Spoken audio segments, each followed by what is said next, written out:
Alright guys, TacticalRab back again today. Hope you're all doing well and enjoying your day so far. Despite a very entertaining day of matches, they were certainly not the only storyline of the day, with Clayster potentially getting benched off the New York Subliners. Seems like the CDL have leaked this move ahead of time. Clayster not particularly happy about the situation. Very much intrigued your thoughts in the comment section below. Hit the like button if you enjoyed the video. Subscribe if you are new as always. I would greatly appreciate it. Really upset the channel. Thank you very much indeed for doing that. And also thank you for 76,000 subscribers. Hit that milestone a day or so ago. Didn't say thanks yet, so I thought now was the perfect time to do so.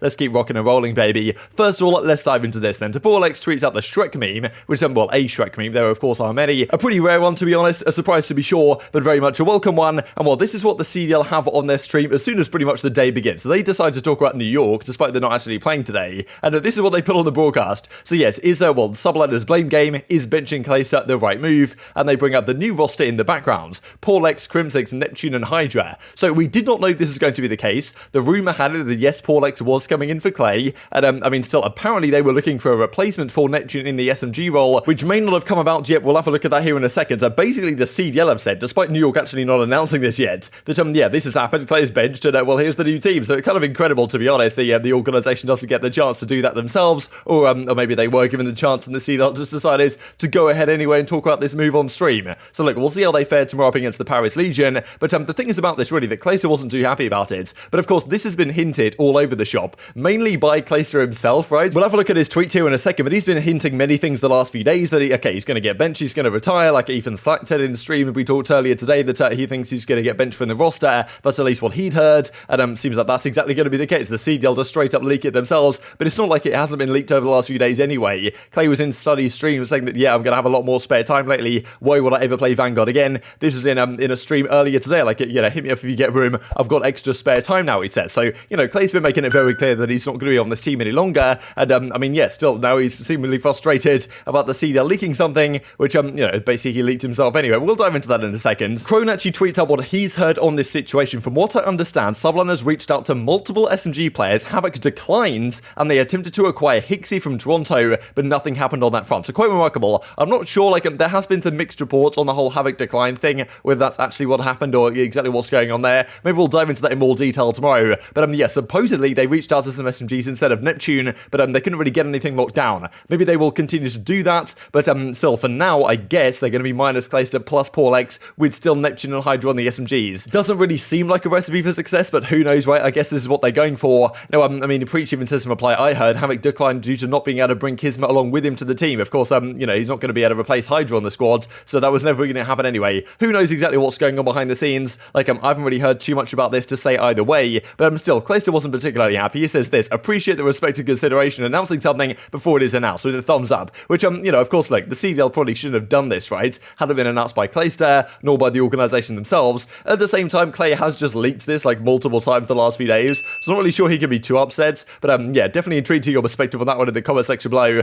and this also from the flag, right? The league decided to go rogue. Let's see who it really is. Crone is running the show behind the scenes, but yes, that seems to be the situation with New York. I'm sure there'll be a further update in the morning, but plenty else to dive into today. We've got to talk about these matches then. Very interesting set of games. The first one was the London Royal Ravens versus the Paris Legion, and fair play to Paris, to be honest. They honestly put up a massive fight in this series. I was impressed by them. The first series that Gizmo had back, obviously he hadn't played all that much Call of Duty with the team the last few days. Game 1, honestly, I thought London should have won. They probably had the advantage. They threw away this situation, 247 to 225. Paris come and make the comeback, but look at the stats at this point, right? Temps 35 and 22. John has a great map one as well. Jimbo was really solid this series also. Like, generally just the Paris guys turned up. Jimbo slowed down a little bit, came to play with the rest of this team. Temp is honestly just fantastic at this game, to be honest, every single time I watch him play. And John, despite being a pretty solid player so far in search and control, his hardpoint just really let him down so far. Had a couple of good maps, especially this one, gets them over the line against London. So they move up 1-0 in their series, exactly what they did last week, I'm pretty sure, against the Minnesota Rokkr, and well, we'll see how it goes from there. Then game 2, we had the best clutch of the year so far, undoubtedly, a 1v4 from Nasty, a 1v3 it says right here, but he got his first kill right after his teammate died, so it was technically for like a very brief period of time, a 1 versus 4, and well, anyway, look at that shot. The second shot was just disgusting. The first shot was great as well. The second shot through the window, then goes in Charles the fourth guy, takes down Tim as well. I mean, what a play on top of the thing as well. It was an ugly gunfight, but he got the job done, gets the defuse in time. Yeah, technically this was a 1v4. Like, at Nasty, despite going like a very negative in a lot of the hard points, he did so much work in the search and destroys. His stats actually look respectable at the end of the series. So yeah, that's the thing with these guys, all the guys on London. They can sometimes have an off map, but usually they'll turn up the next map as well. And this was one of the nicest clutches I think we've seen so far. I'll just put this shot on the big screen for you guys because it's certainly worth having a look at once again. And even though the quality isn't all that great on Twitter, it's just a fantastic stuff. I mean, yeah, unlucky gravity, try and jump peek nuts. It's not going to work out too well for you. But in fairness, it actually works out very well from the Paris Legion guys at the end of this map. Despite going up 3-2 here, London, they then lose the next 4 rounds, go down 2-0. This is, well, exactly what Paris did before. But unfortunately for Paris, it ends in a very traditional manner. No, well, TacticalRab were kind of roasting a naval here because he did a tier list and he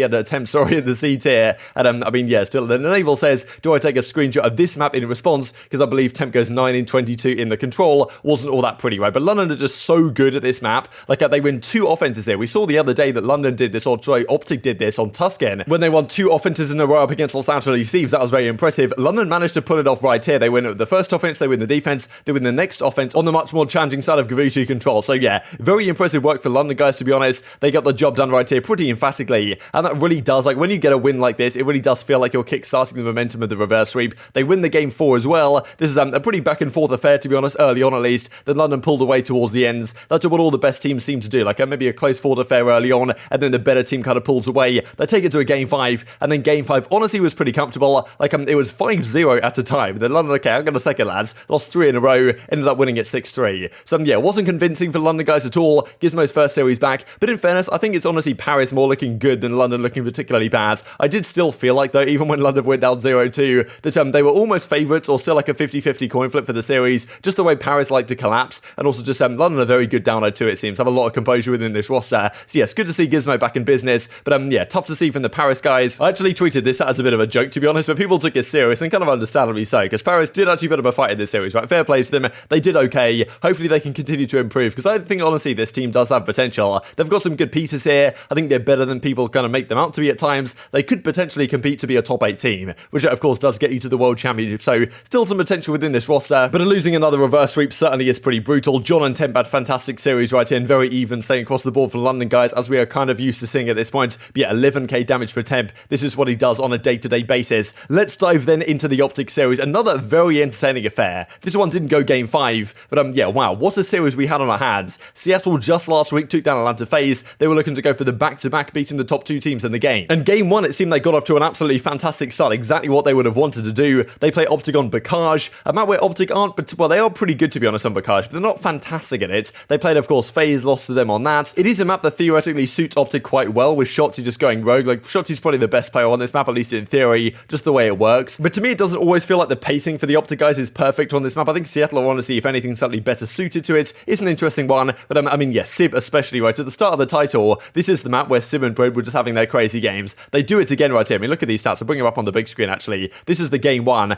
mean, yeah, here he goes. 47 in 28, game 1 for Simp. Pred goes 39 in 32. Like, this was the duo that was taking over the games early on. Everyone on OpTic getting very heavily outslayed indeed. Like, yeah, 44 deaths for Scump. You don't see that every day. And in fairness, they still make this map relatively close. That really was the story of the series. It's very rare that an OpTic team in years past that, you know, can actually get outslayed and still win maps or series. That's exactly what they did today. And this is where the individual players really had to step up, right? They go to a Bacage, search and destroy, kind of a back-to-back. I did wonder whether Seattle were going to win this one, but Scump just took over. I mean, look at this 3-piece. He gets the final kill as well. It was absolutely disgusting. And yeah, Scump decided, okay, look, lads, you've had your fun, Seattle. Now we're going to take over the series. And after this one, they had 3 Tuscans in a row. Very good map set. The latter half of the map set was very good for OpTic, of course. They go into the control, go into the hardpoint right after this, and they win both maps, but in very, well, not necessarily convincing fashion. I think Seattle honestly look at way better. They look much closer to their kind of early game form. Just the slaying that Simp and Pred were doing in this series. Just, I mean, that's kind of what they need to win series, right? They managed to do it up against FaZe. OpTic are obviously another beast. Going to be tough to go back-to-back against teams like this. But, I mean, yeah, OpTic, honestly, the impressive thing to me, really, about this OpTic team still remains to be that they do incredibly well now in these kind of clutch moments. If the control goes to round 5, you can actually be confident that OpTic are going to win it, which is a very rare thing to say about previous OpTic teams, for example. But they get the defense here. I think there was some confusion as to who exactly was going to get the defense. They get the job done. Usually, at least as of now, still, unfortunately, it's based off lives remaining rather than ticks captured. Therefore, OpTic tend to be quite good at those situations. Very good at getting their kills on their defense. They get defense. They win the round 5. Like, yeah, wasn't convincing again. A very close forward affair, but OpTic get the job done. And then the final game of the series as well. Again, another absolute nail biter. Like, OpTic should have won this more convincingly. They got a nice hold over towards P2. They got a lot of time there. Scump got a good kill on the rotation over to Church. Got some decent time. But at the end, honestly, it went back to a P1. Dashy had a glide bomb, whatever whatever it's called. He called that in. Simp was sitting in the corner preparing to die, and Dashy managed to land it on top of the kind of the wall thing there rather than killing Simp. Like, if he kills Simp, they probably win the game then and there. But in fairness to OpTic, Seattle get all the time on the P1, and they say, okay, look, let's just keep composed, keep calm. We're just going to rotate to the final hardpoints, lock it down, get the setup we want. They did exactly that. They got the kills, and honestly, I'm not really sure why Dashy didn't get in the hill here. It was kind of suspect, right? They were maybe 1 second closer, 1 second another way than the Seattle guys get into the hardpoint, but in the end, OpTic take it. So honestly, previous OpTic teams, I don't think they ever win a map like this, right? It's just a classic OpTic map to lose over previous years. OpTic Chicago last year, I'm pretty sure, almost certainly lose this map. But OpTic, they have some composure this year. They perform well under pressure, which is, well, certainly rare for previous iterations. So yeah, good to see for OpTic getting another kind of character building series, as Zero likes to say. Fair play to Seattle as well. They look so much improved as of late. Fought the two best teams in the game very tough indeed. They, well, they could well get right up back there again into the kind of top 5 contention if they continue this into the next series they have on offer. Scump says, GG Seattle, tough start but great finish. Believe Dashy also went on to say, not our or my best Call of Duty today, but we pulled through. That's the thing. The best teams, they find a way to win even not playing their best COD. That's exactly what FaZe did at the start of Stage 1. They weren't playing their greatest Call of Duty, but they still found a way through the series. That's what the best teams do. That now leaves OpTic on a 9-game win streak in a row. This is honestly getting close to the record last season. The record last season, what was like 11 maybe from FaZe or something? They're already on a 9-game win streak. That is pretty remarkable. Now, well, in individual maps, we see Illy has a great control, Scump has a great search and destroy, of course, 11 in 4, Dashy on the hardpoint as well, but over the entirety of the series, OpTic actually got outslayed here, which is incredibly rare. I don't know how many series last year OpTic will have got outslayed and still won the series. Like, I could probably count them on one hand, if not, it's just zero. Like, probably very rarely indeed. If OpTic won last year, I'm pretty sure they were almost always outslaying. It's a very rare trait indeed for OpTic to actually have a team that can actually win by getting outslayed, and these were the final series stats on the day. So Sib has crazy damage, almost 15k, with, I mean, yeah, Sib, Pred, plus 12, plus 15, minus 21 for Mack, not his greatest day. But yeah, if you look at the overall stats, we've got OpTic getting outslayed by, what is this, minus 9, and still winning the series all the way in a game 5. So yes, Dashy still goes positive. Shotzzy was just, honestly, he was having so much impact, it was incredible, and then Scump in that game 2 search and destroy, he was certainly the factor to help turn it around. And just quickly then, the final series of the day, a much quicker one than the others. This morning I thought, okay, maybe this will go to a game 5. In the breaking point predictions, I still predicted Boston to win, so I kind of had the best of both worlds. But yeah, still, Boston, honestly, pretty dominant this series. Like, they really showed that this kind of change Minnesota have made. The role change doesn't really seem to have worked out all that well. Boston go from strength to strength right now, and that's the thing. They were a team kind of like Seattle, what I expected over time them to just get better and better. That seems to be what they're doing, because,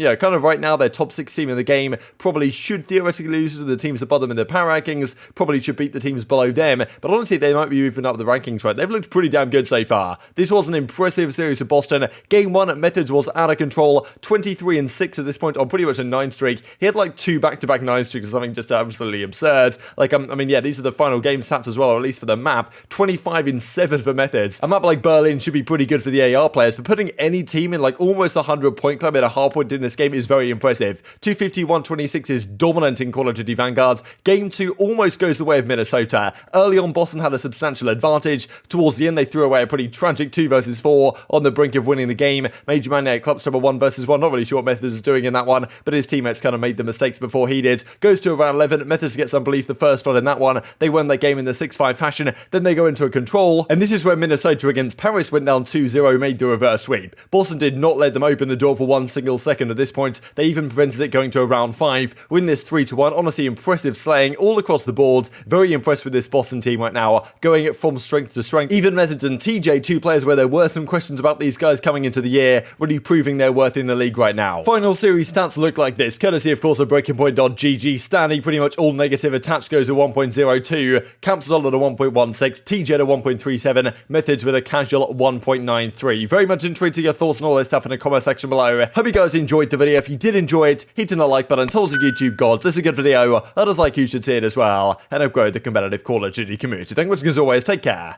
and I will see you next time.